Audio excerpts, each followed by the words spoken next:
Local Foods and Small Farms team. My name is Graham McCarty. I'm a local foods and small farms educator in Joe Davis, Stevenson, and Winnebago counties, and I'm going to be today's webinar moderator.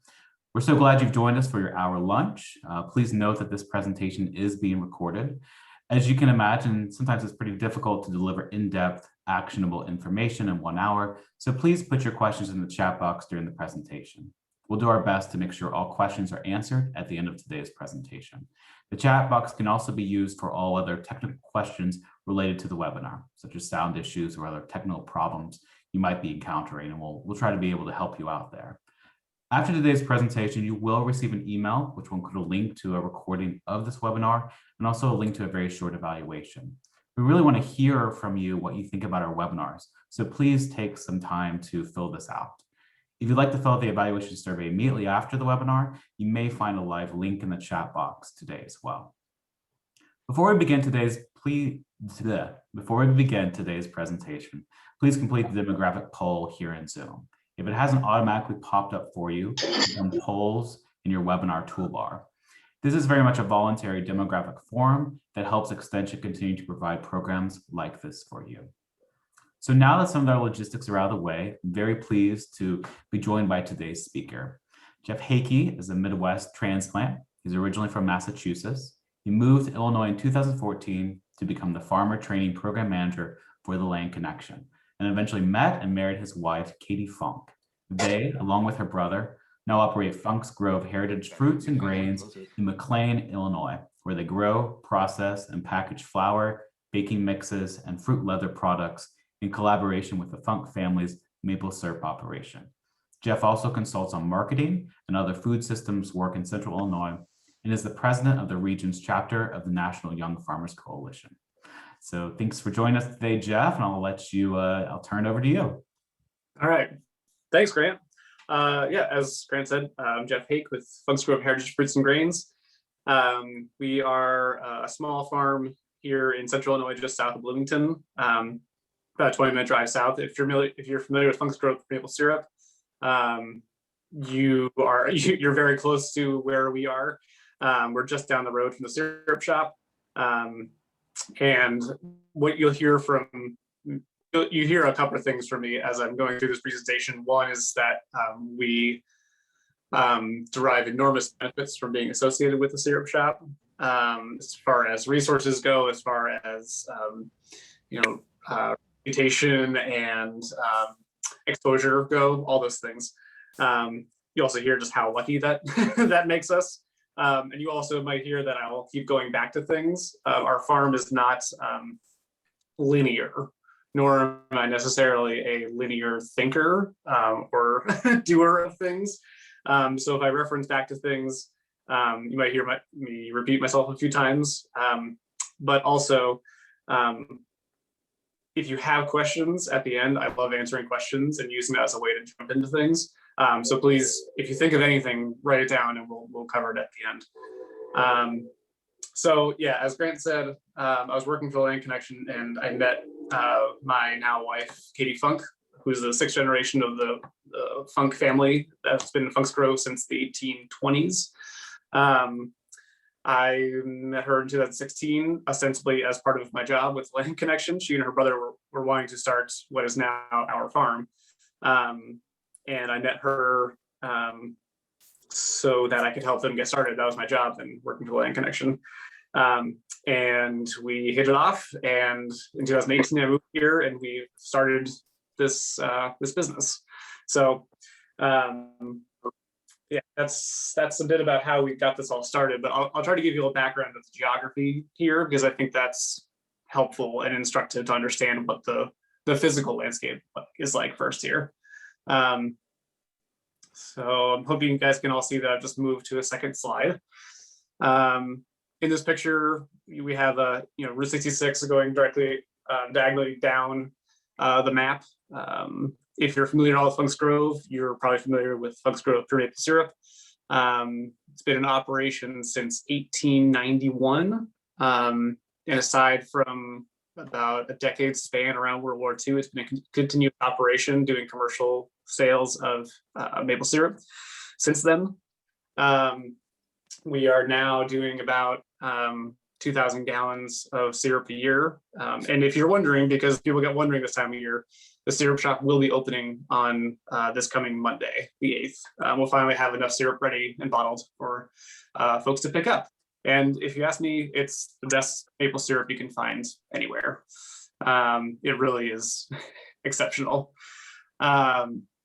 So you have the syrup shop in the kind of the south part of this view. And then our farm is the rectangle that's north of that and just to the east, where that red dot is. And I'll tell you a little more about that in a second.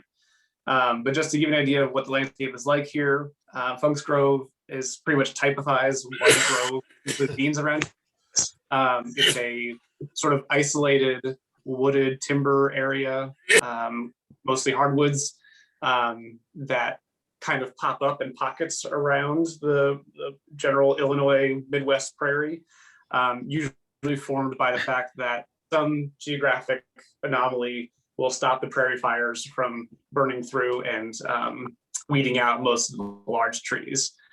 So this area has some of the states and some of this area's largest and oldest trees, some monstrous oak trees, walnuts, hickories, coffee trees, maples. I mean, it's an absolutely beautiful, fascinating landscape. If you've never been to Funk's Grove in April and May, you're in for a treat. I've never seen such a rich and beautiful wooded landscape as Funk's Grove.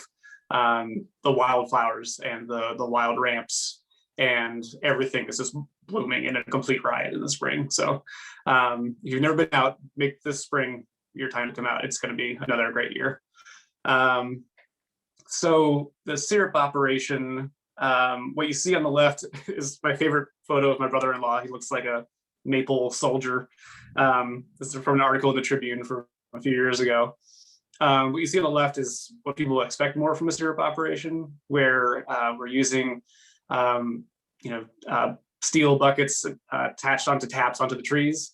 However, so Jonathan there, my brother-in-law, is sort of the next generation that is taking over the operation.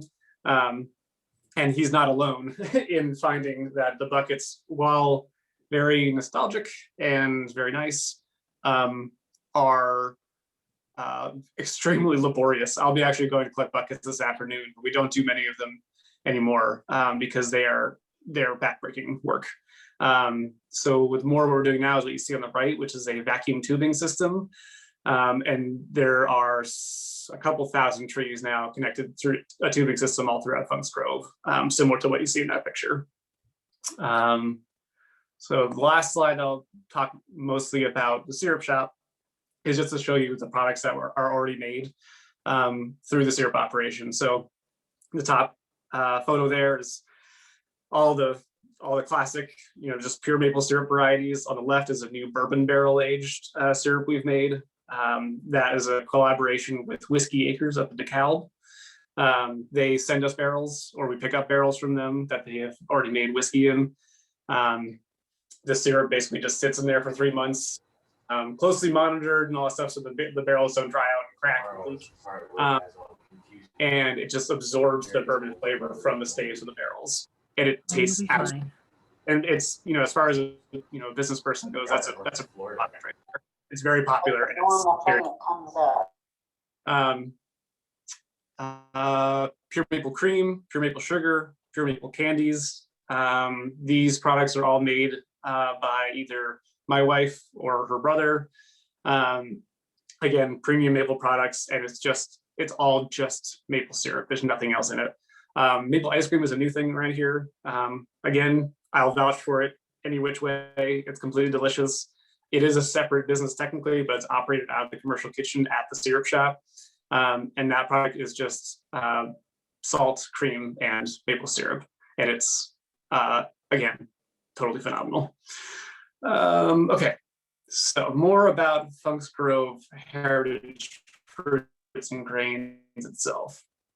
So while the syrup shop has been around since 1891, the Funk's Grove Heritage Fruits and Grains was started in 2016 by my wife and her brother. And what they were wanting to do was so most of the family land is actually in a land trust.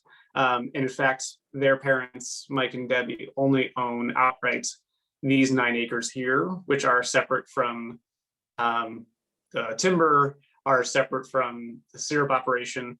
What they wanted to do when they originally bought this land was establish an organic winery. They planted 4 acres of grapes. So basically that square in the middle there, that square field, they planted 4 acres of grapes. They were maintaining them for a few years. And this is way back in 2010. And after a few years, they found that between doing the syrup job and also growing 1,100 acres of conventional grains, they couldn't also, the family couldn't keep up with the winery as well. So they took it back out of the vines. They took them back out. All they left was 2 rows of the table grapes, which if you look really closely, the row that's on the right there's then that white little rectangle. And then just to the left of that, you can just barely see the existing grapes, which we do still maintain and harvest. If you're curious, it's a variety called Mars. It's a seedless Concord variety. Totally phenomenally delicious. Not easy to grow around here because there's a lot of disease issues. We do our best. A lot of what you'll hear as I'm talking here as well is that yield is important to us, but yield is not our most important factor for our production because we do a lot of value adding to what we do. And so whatever we can get from a harvest is as good as it's going to be. And then it's up to us to get as much value out of it as possible after that point. So the grapes last year, we harvested 48 pounds of grapes. And if we sold that to a marketplace, a regular marketplace, just as fresh produce, there's no way that we get value back from that. It's just not worth it. So in a little while, I'll talk to you about how we add value to that to make it worth it. So this is a sloped field. It was in hay. The unused, the parts that aren't used for our production anymore are still hayed by a neighbor of the family. But that square that used to be in wine grape production, we now do our grain production on that. So again, very small scale production of all these things. And the way that we make it work for us so far, I'll talk later about our plans to scale up, but so far we do a ton of value adding. Our method of making this work for us is basically capture every step of the value chain. And there's one critical part that's still missing for us, and I'll talk about that in a little bit as well. But we want to capture that soon too as well. So just 4 acres of grain. We've grown a lot of small grains. We've grown a few different kinds of corn, and I'll go over more of that later. There is a half-acre fenced orchard just to the south of that square field there. You might see, it's a little hard to tell. I don't know if you can, look, I can zoom in and show you. This rectangle right in the middle here, that's our fenced orchard. And I'll show you what that fence looks like in a little bit. I think that might be interesting to some of you fruit growers who are on the call. And then we also established 2 pollinator plots using a Fruit Guys Community Fund grant. If you guys are looking, if anyone's looking for a small grant to do any kind of conservation work on your farm or something that, it's a very flexible grant.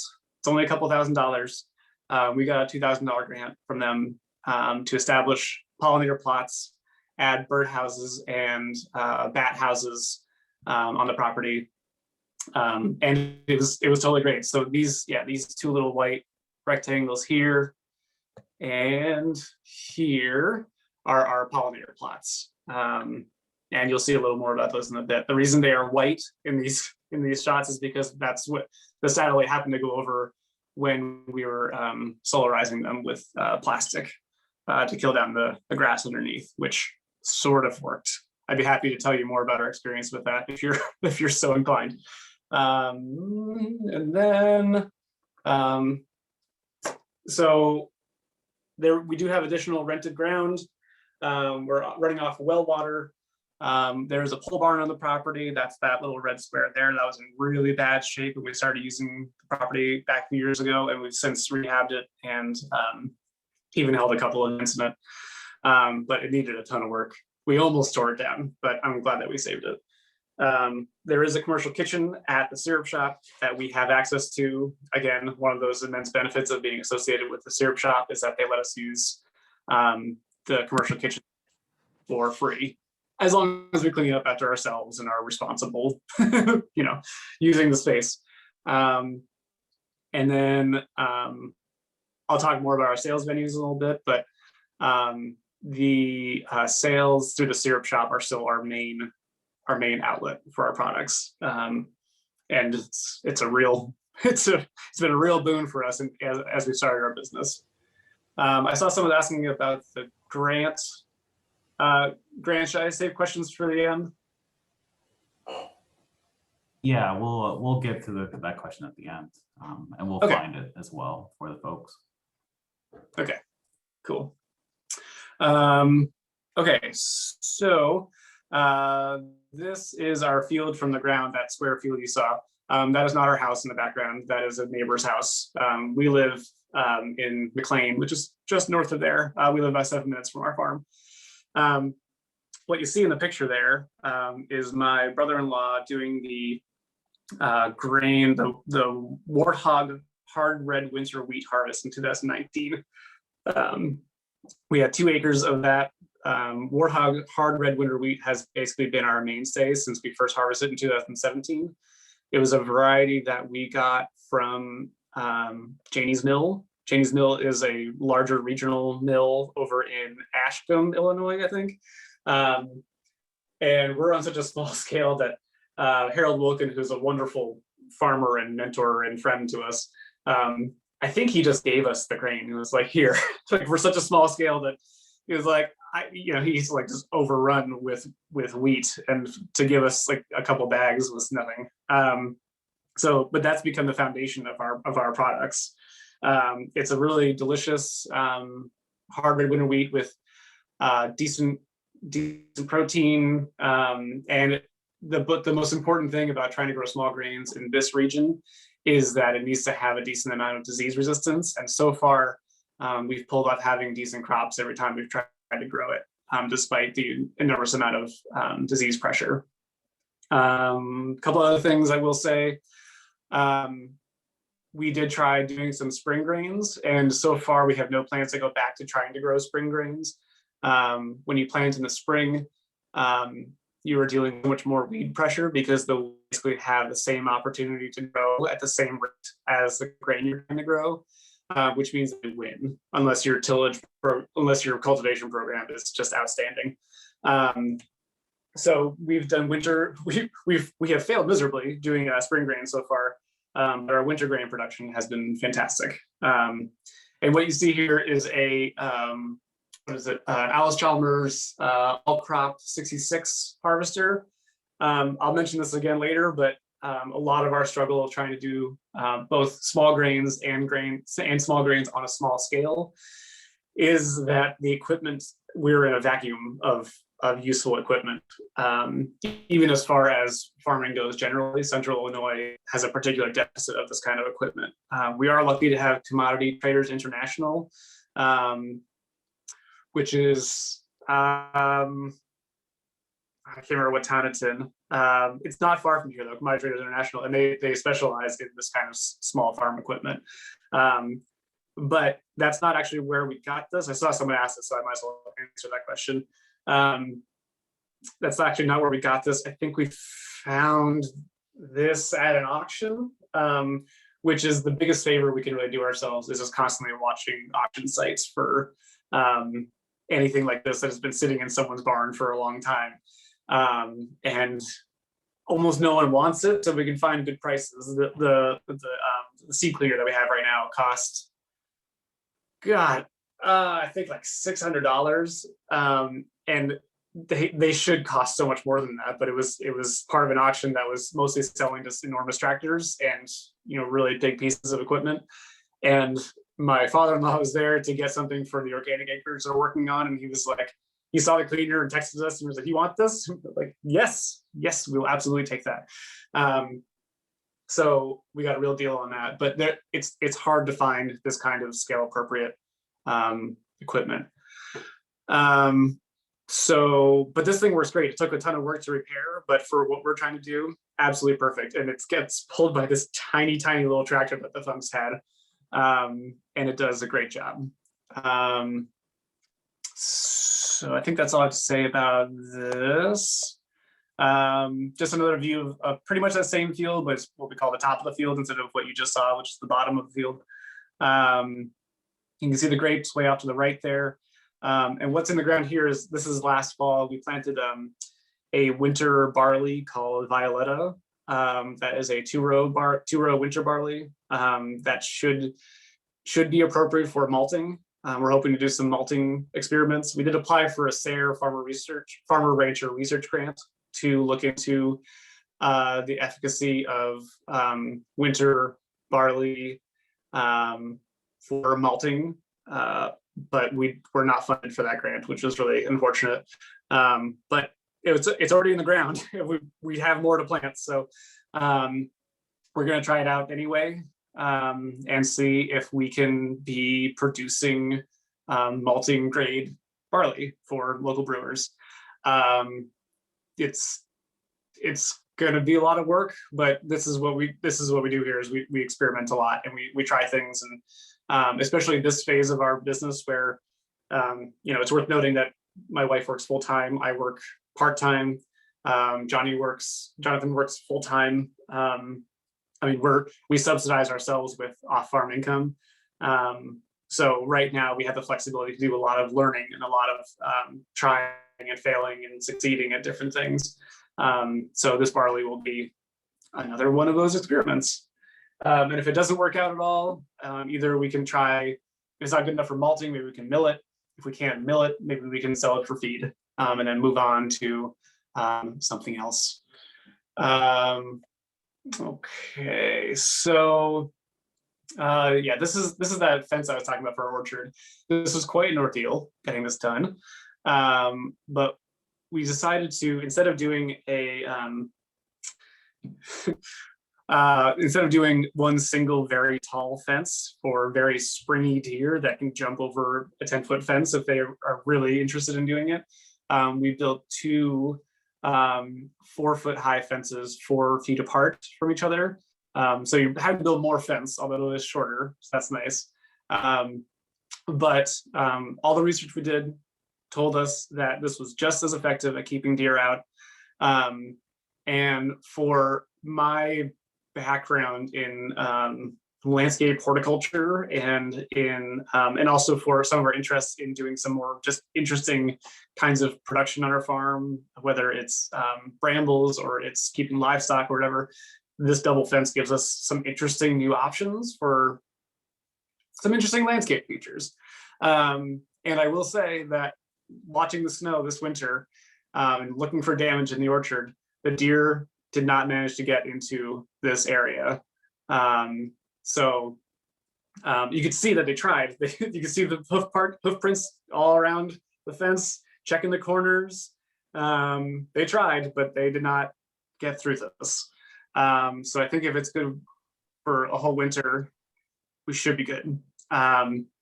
Only other thing I will note here, so now that all fenced in, we can finish planting. We have all this empty space to fill in. What we do have in here right now are apple trees, Asian pear trees, peach trees, cherry trees. We're trying some hardy almonds, the variety of which I can't remember off the top of my head. But they're maybe making it. We'll see how they made it through this winter. And then the front are black and red currants. The black and red currants have been wonderful for us so far. They yield a lot faster than tree fruits. You get them in just a couple of years. And if you can figure out something to do with them, as we have so far, then they're worth it. On the regular marketplace, it's hard to sell, especially black currants. And I will tell you, I know very well, because one of my part-time jobs is trying to sell black currants for some of their local farms, and it's a tall order. They're very popular in Europe. They're very popular in West Asia and other places, but they're basically unknown here, which has a whole backstory to it. And they're definitely an acquired taste. But I'll show you what we've done with it in a little bit, and we're doing our best to create a market for it. And I hope that it works because they are really fantastic for perennial crop production. Only other thing I'll note here, besides these are some of my wife's leftover yoga pants being used, ones I just got worn out, and now we use them to brace up the trees. This here is a sap bucket. We have a lot of leftover sap buckets now. We've moved to more of the lines production using the tubes. So this bucket, actually, you can't quite see it, but inside are some of the mason bee tubes. That was part of that grant that we got, that Fruit Guys Community Fund grant. And I was absolutely overjoyed to see that. Basically what happens is there are these little paper tubes about the size of, it's like a long cigarette or like a pencil. And the mason bees really like the diameter of these paper tubes. And I was overjoyed to see that the mason bees started putting caps in them. They'll basically build a mud cap and nestle themselves in for the winter. And then so those should be hatching out this spring. Point being, it worked. And I'm so excited that we were able to make habitat for mason bees and other small pollinators like that. Some other things we do. Here's my dog twice, that's Mokum, sort of our mascot. He's not a super useful dog, but he's very cute. So on the left, you might recognize this fruit. You might hate this fruit. That's autumn olive, one of the most well-known invasive species in this country. Was originally planted as a conservation plant to fend off erosion, add nitrogen to the soil, bird habitat, all that kind of thing. It was planted, I think that it had its heyday back in the 50s and 60s when the USDA had programs to plant it. I've met folks around here who were part of doing those planting crews when they were kids. Since then, it has absolutely taken over disturbed areas. It's an incredibly aggressive grower with not nearly enough predators to keep it in check. However, the fruit is actually delicious. It's like a cranberry, but actually a little sweeter than a cranberry, I would say. And there's Funk's Grove is a resilient and established enough natural landscape that the autumn olive can't actually dig its way into that. It can only hang out on the edges. But we do have edges, and there are roadsides and things, and there are absolute tons of this fruit for free all over the place. And we know that it has a viable market and a viable production because there's another company around here called Autumnberry Inspired. Dustin Kelly is in Champaign, and he's the owner of that company. And he has sort of set the stage and done the branding work to move from the name Autumn Olive, which makes you think of olives, which doesn't sound tasty as a tree fruit. But it doesnesn't taste like olives. It's juicy and it's tart and it's got a really rich flavor. So he established a company to make jams and fruit leathers out of these autumn berries, and he harvests them from the wild. So I got his permission. I made sure that I wasn't stepping on any toes. And we've been wild harvesting these starting last year. And if anyone's curious about our process for that, I'd be happy to tell you. But again, I'll talk a little later, but we make a fruit leather product as part of our product line. And I find it so frustrating sometimes that for a lot of people, that's actually their favorite flavor. So we spend all this time trying to grow all these currants and these apples and all that kind of stuff. And then this stuff is just like growing in the ditches on the roadside. It's the most popular flavor we have. But that's fine. It's, whatever, as long as it works. On the right are our grapevines. I just like this photo. I was out pruning, just finished those up a couple weeks ago. So I guess that's all I have to say about that photo. I was just happy with it. Some more things. So the apples in our orchard actually haven't started yielding yet. But in the back corner of our farm is what we call the old orchard. There are two 100-year-old, 100-year-old apple trees, I think. And there's actually several peach trees back there that might be just as old, but they're just kind of growing back from the roots. Like the top will grow and die, and they grow back. But they've actually yielded some peaches, and those apple trees produce huge amounts of these kind of small, tart, super flavorful apples, and they produce more than enough for our needs for what we're doing so far. So until we're in production, we have free apples from this mystery apple tree that someone planted on the property however long ago. On the right are that's called obedient plant. It's a native plant, and it's one of the many denizens of our pollinator plots. I just wanted to show you because those pollinator plots have only been in place for 2 years, and they've been doing really great so far. A lot of weeds, but that's pretty normal for getting established. We have to do a lot of weeding in there to give the plants that we actually want to be producing in there a fighting chance to get fully established. Other locations for our farm on the left is, well, it's more than what we rented from the Funk family, from the Family Land Trust. But that's more or less the 9 acres that we rented from them last year, or starting in 2019. We harvested 9 acres of, again, that warthog hard red winter wheat from 9 acres of their transitional organic ground last year. We had absolute tremendous yields. It was a phenomenal crop. The conditions, the environmental conditions were just perfect.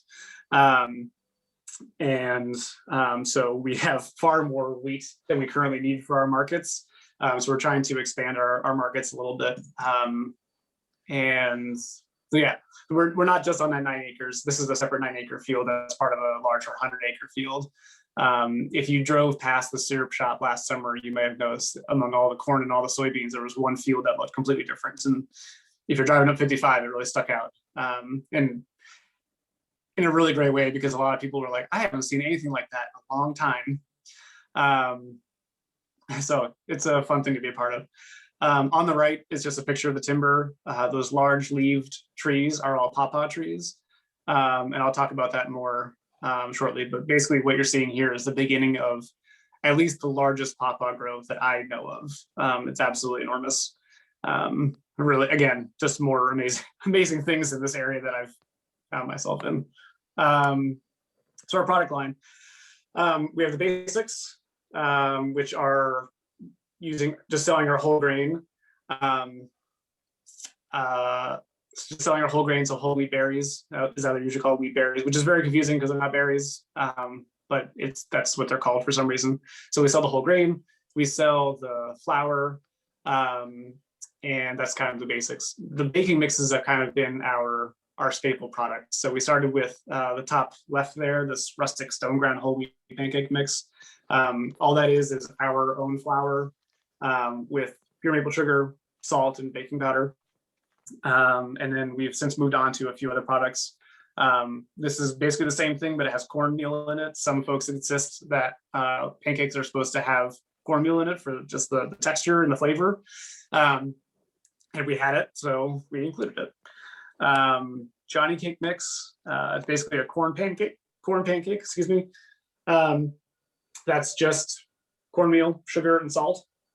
Makes these really delicious yellow cakes that absolutely just annihilate butter when you're frying them. You have to add so much butter, which is, to me, part of the appeal. You just get this decadent, delicious corn cake.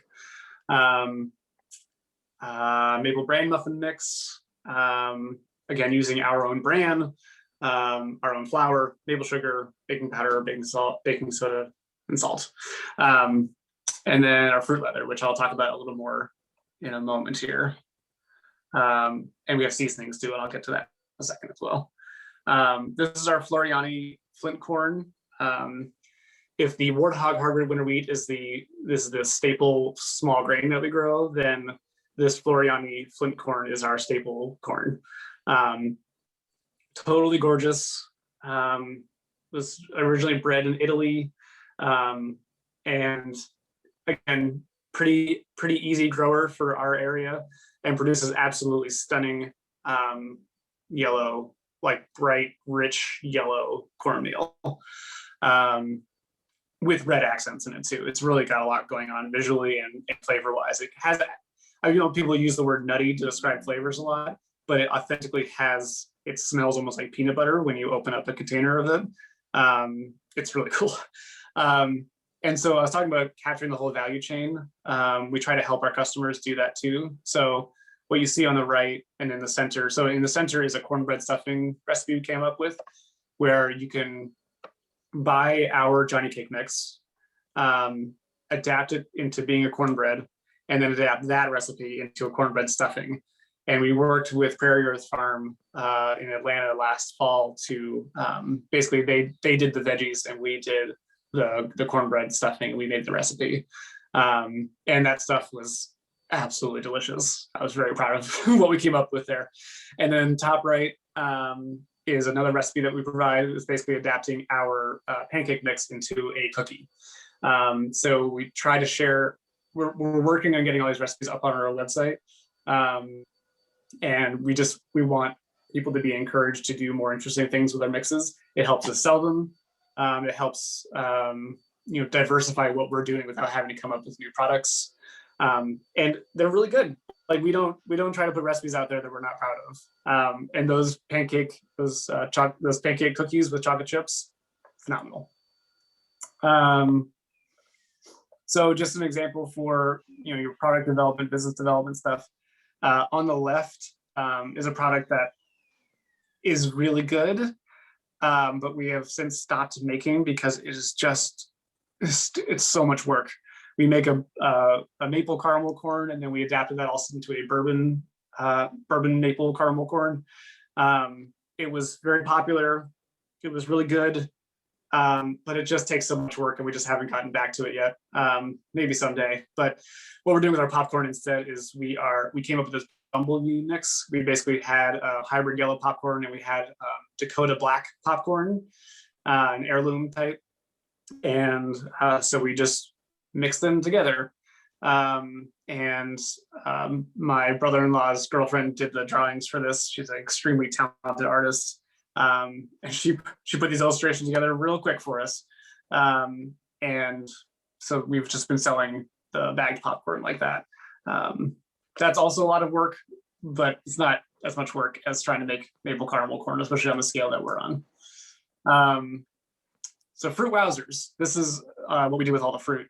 On the right, if I can zoom in, is the 5 of the flavors we've done. So grape and autumn berry punch on top, and then apple, black currant, and pear on the bottom. I'd be happy to talk to you about the process for this, but it's a lot. it's a talk in itself that we've slowly figured out over the past year or so. But these have been very popular as well, and now it's up to us to get our process more efficient so that we can actually maybe make some money on these at some point. But I'm really proud of them. It's a really great use of our fruit. We haven't done jams and things as much because there's so many fewer food safety concerns and therefore regulations around making this versus jams and jellies and that kind of thing. We're working towards that, but until then, these fruit leathers are a mainstay of ours. And this is basically the same thing, just a different iteration. Those are the apples that turn into the apple fruit leather. Those are the currants that turn into the black currant fruit leather. And those are the pears that we don't grow. They're from a neighbor of ours here in McLean. And yeah, there's me. You haven't seen me yet, but that's what I look like when I'm stressed about cooking down a huge amount of pears. We get the fruit and we just have to move as fast as possible to get it processed. We do it mostly by hand right now. We have some simple tools and things, but it's just a matter of getting it done as fast as possible. So what we do to get these ready to make fruit leather is we get it all cooked down with the ingredients that they need into a puree, and then we freeze them in bags and put them in the freezer for turning into fruit leather at a later date. And that's the commercial kitchen, in case you were wondering. And in the background, if you're wondering, that's the machine that makes maple cream. I don't know much about it. Don't ask me questions about it.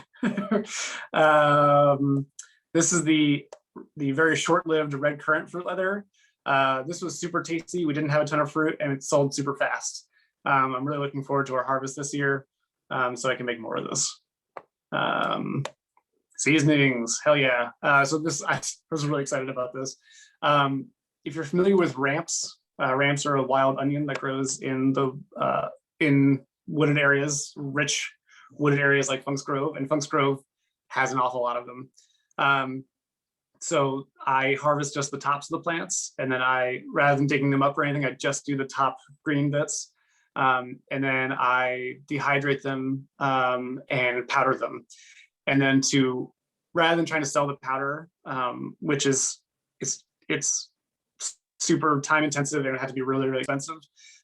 We instead worked off of a seasoning recipe we saw elsewhere that used garlic powder, and we instead used this ramp powder, combined it with maple sugar, black pepper, and salt. And we made the seasoning, and we're just about to run out, but ramp season is coming up again in about a month. So once we run out, I'll be able to make more. And I know it's very popular, so I just need to, again, get it more efficient and just make a lot more of it.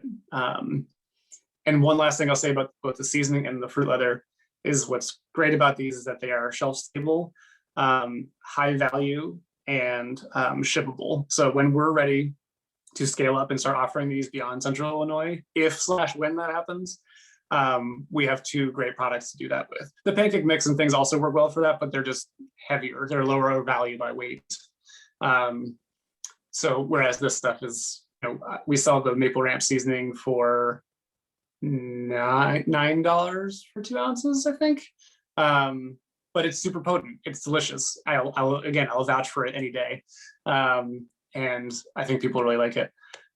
We don't do too much raw things, though we don't do like too much raw produce, but we do forage pawpaws.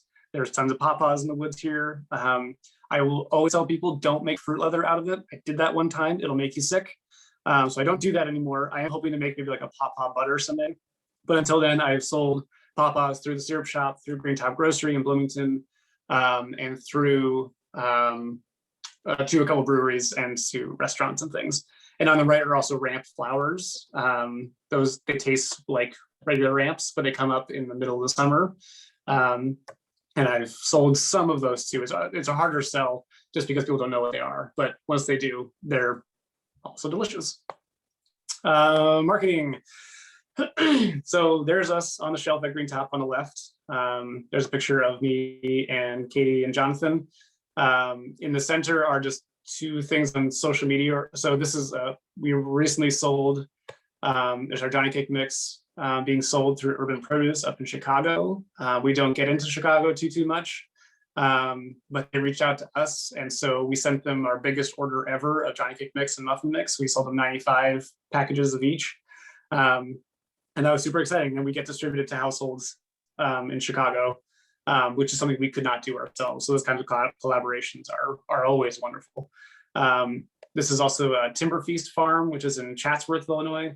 They distribute our pancake mix also in Chicago, along with a few other products. And they're big fans of ours. We're big fans of them. So they always talk us up. And then this is Katie Bishop from Prairie Earth Farm in Atlanta.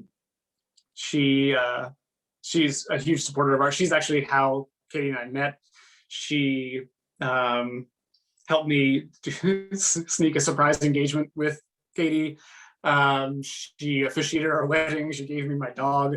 Super important to our lives is the point. And last fall we got to do a joint Thanksgiving box with her. Love collaborating with her. And just a little preview of our website. This is what our website looks like if you're curious. I think there's a link to it at the end. Trying to hurry so I don't take up too much more time here so I can do questions. Again, Funk's Grove is just beautiful. That's our wedding on the left in October 2018.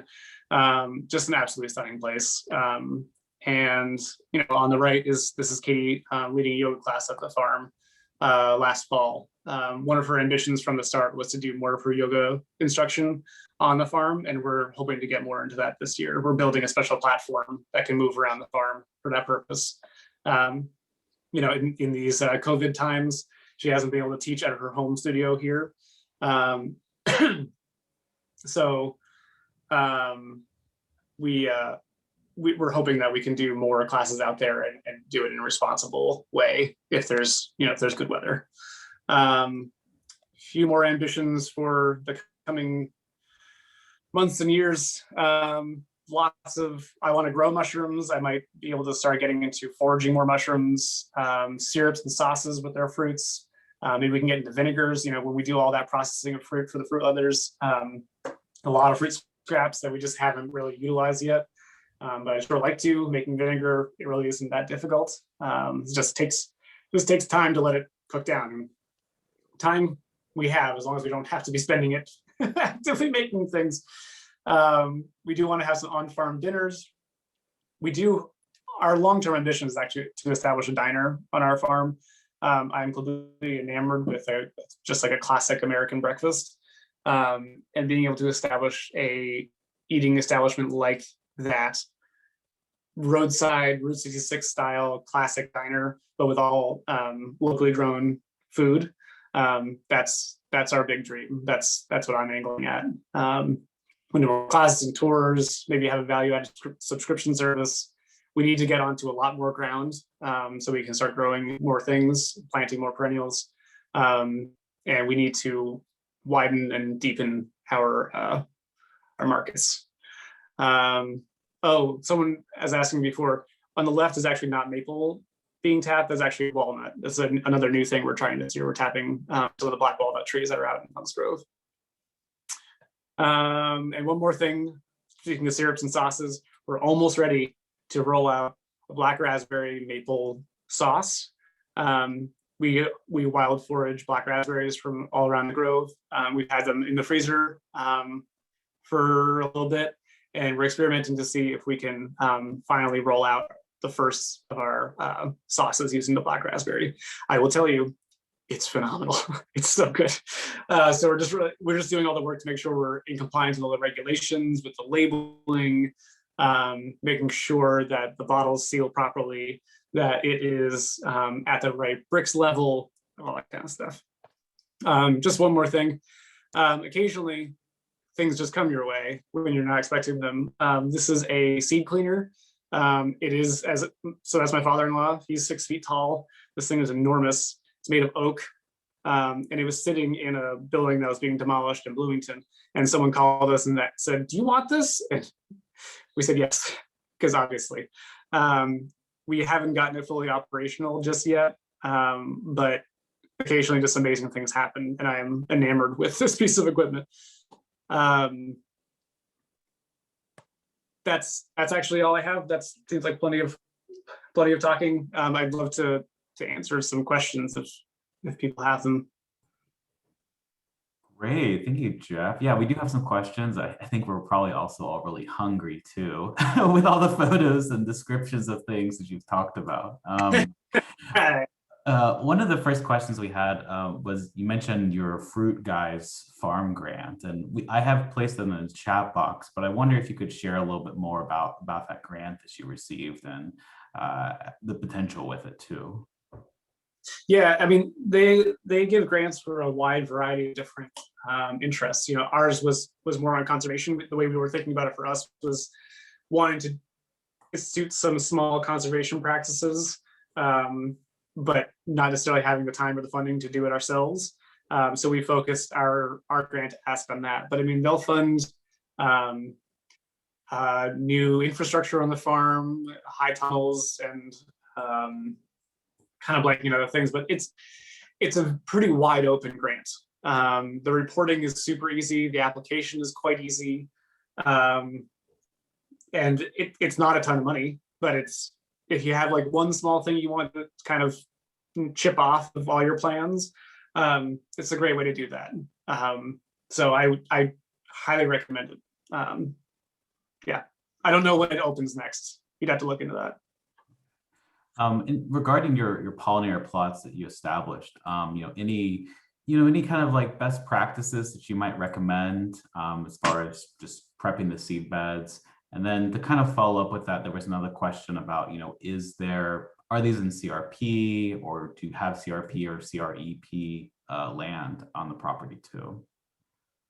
I'll answer that latter first. We do not have any CRP land or anything like that.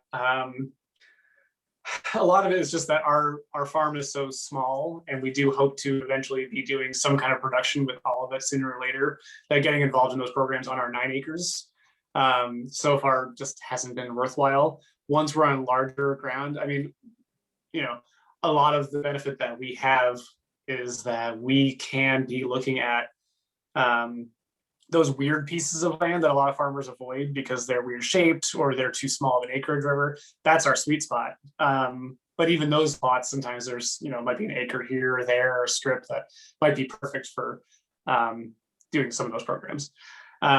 So in the future, probably.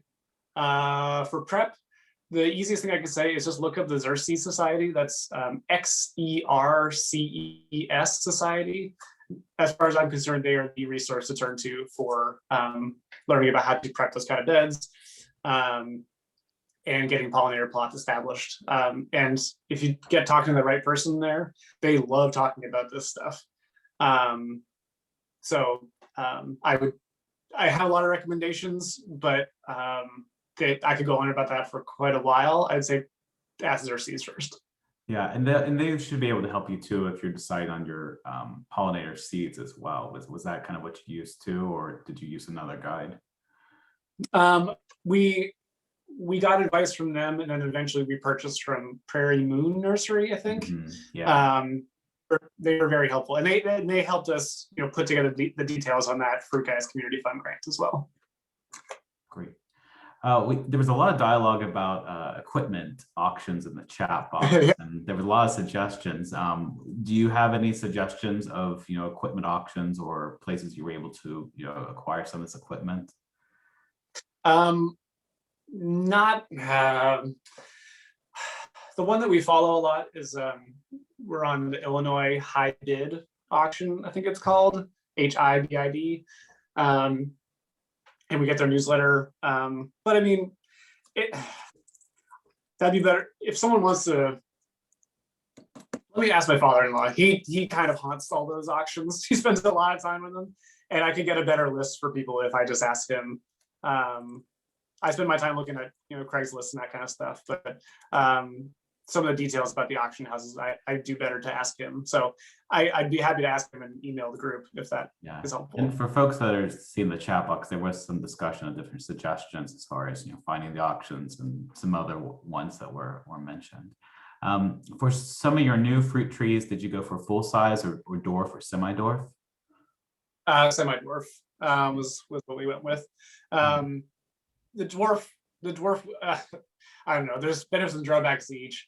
I love trees and I love big trees, and like a full standard tree is always so appealing to me. I do understand why orchardists don't grow them as much. But man, I mean, they yield a lot. It's pretty easily. But we went with semi-dwarf in the end. It's just kind of the best of both of those traits of the dwarf and the standard. Sure. There was a question about, you know, you're looking at these trees for potentially cider production, or even with your established, you know, your older trees you mentioned, are you looking at cider as an option, or is it going to go somewhere else and value added? Cider is definitely something we've talked about. We would need a lot more production to do that. Although it is one of those things where the trees that are on our property are not the only old trees that are just dropping fruit all the time around here. There's so many people with just apple trees that are just like, I don't care. And like, I do want to start just talking to people and just be like, can I have those? Could you just give those to me? Because cider is definitely something that we would love to pursue. We just need more volume. My brother-in-law is a very talented home brewer, and that's one of his ambitions for our farm. But he is also taken a shine recently to making apple cider, to making Perry, so like the pear cider, those kind of. So I hope we will get into that sooner or later. And if anyone can do it, he can. There is gosh, I feel like we get these questions every time we talk about currants, but how are you picking your currants? Oh, I saw the question. It's by hand. It sucks. Yeah. It's just the truth. Yeah, it's a real pain. I mean, you know, I don't really have a good workaround. There are, I work also for Midwest Agroforestry Solutions, and they're closely aligned with the Savannah Institute. They have big currant harvesters that can do whole rows, just like shakes the whole bush, and it has these big catchers and all that kind of stuff. We have 12 plants. So again, the yield is not the most critical thing to us yet. Obviously, we need to get things more efficient, and we need to get higher yield, and all of those are important.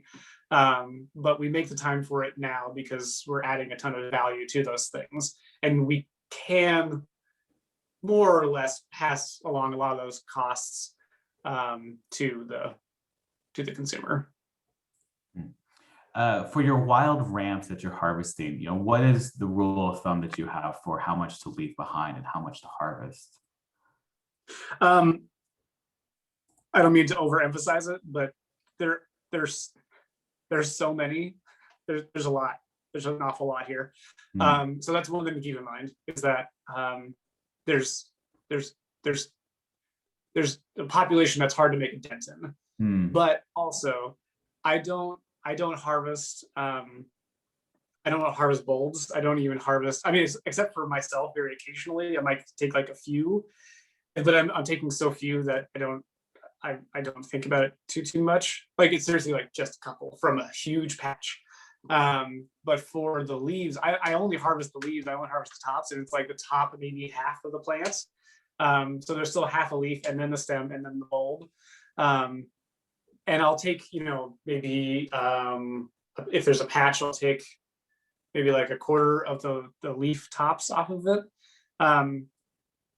But that's doing so much less damage to the patch than even taking low down to the stem, never minding taking the bulb itself, that I could probably take more, but I do try to disperse it, so I'd probably do about a quarter of each patch. Okay. Someone commented that they saw they call it a quista fruit, or I think I Googled it, it looked like a sugar apple fruit on your cover. She might need to clarify a little bit more what that fruit is, because I don't. I saw that. I'm not sure what that's referring to either. I'm not sure either.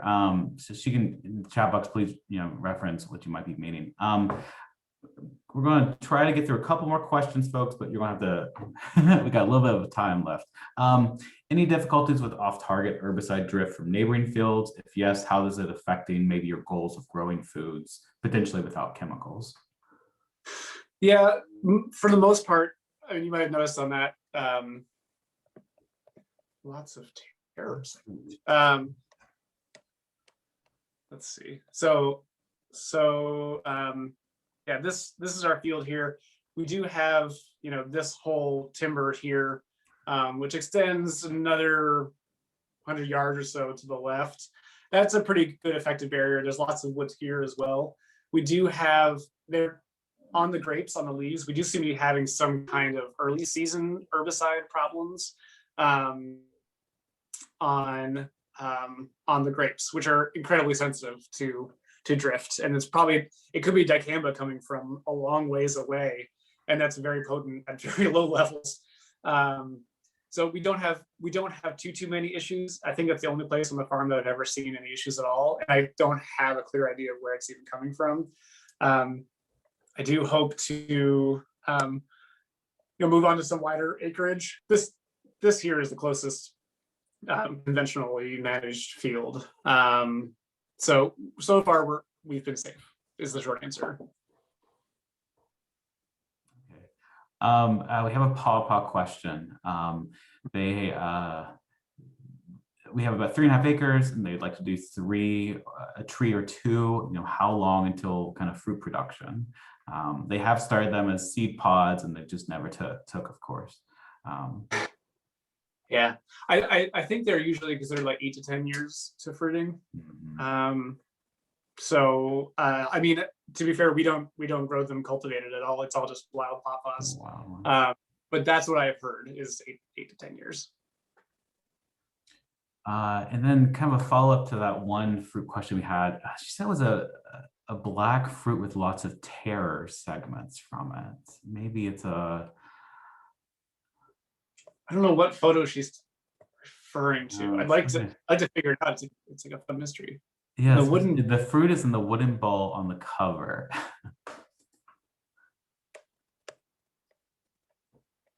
On the cover of which? Uh, yeah. I'm not sure, but you certainly that's what it is. Is this maybe what she's talking about? Which would be the seeds from your ramps, correct? The ramp flowers. These are the ramp flowers. Oh, small farmers grower. Oh, that. That's a picture that extension applied to it. I think those are black raspberries, though, right? Or she's talking about like the marketing materials for this. Oh, okay. Yeah, that would be yeah. Yes. Sorry, I don't know. That's it. Wasn't me. Well, I think we are at 1 o'clock. So we are going to kind of wrap up today. Please feel free to reach out to Jeff for any additional questions you might have.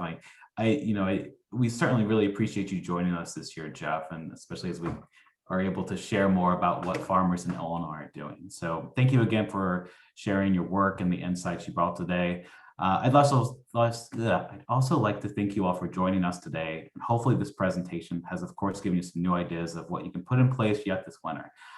If you do have time right now, you can find a link in the chat to complete a very short evaluation for today's session. We really do look at your feedback and use it to shape future webinars. You're also going to receive an additional email with a link to today's archive webinar on the Illinois Local Foods YouTube channel and a link to a second chance to complete the evaluation of the webinar you've just watched. With that, have a really great day. I hope it's warm and sunny where you are, and we will see you next week. Thank you, everyone. Awesome. Thanks, Jeff. Yeah.